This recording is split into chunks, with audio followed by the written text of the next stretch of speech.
bakla. Nakita mo ba yung panty ko? Baka naman kinuha mo. Puta, ragis na sister ko na yan. Kinuha na naman. Gaga ka, ha? Pag nakita kita, sa bunot aabutin mo. Sige, nakita mo. Taragis ka, ha?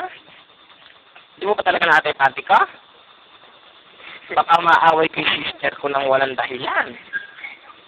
Puta, ragis na yan. Nakakasang kaya yan.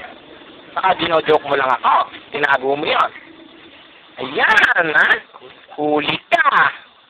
Bakla ka. Kita-kita. Suot yung panty ko. Ayan, no? Kulay pink pa. Wala sa akin. Nasa iyo. Ayan, kulay pink. Wala, hindi ko suot. Ayan, sinindang ko ilaw. Kitang-kita.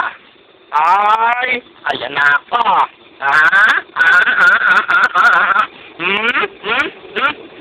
Oh, taragis ka, ha?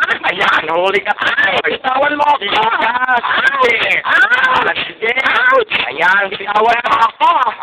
Bitawan mo ako. Sige. Bitawan mo ako. Sabi, aray, laka, ha? Halik ka naman. Masyado ko mandurukot ng aray, sir. Sige, ayan. Ito naman. Ayan, ha?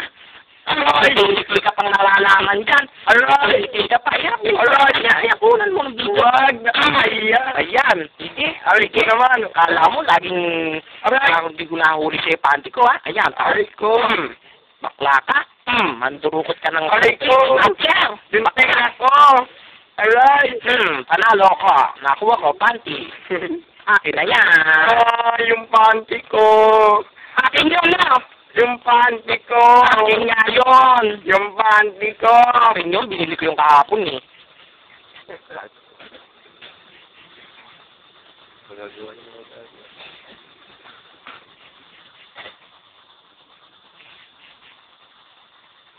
Wala na may panty ko. Sino naman kaya kumuha nun? Si ate lang na naman yun. Oy, ala sa akin, wala. Kayo, ayan, kulit ka na naman, ha? Mama, ala. Ala sa akin. Sige. Kinuha mo na naman, ha?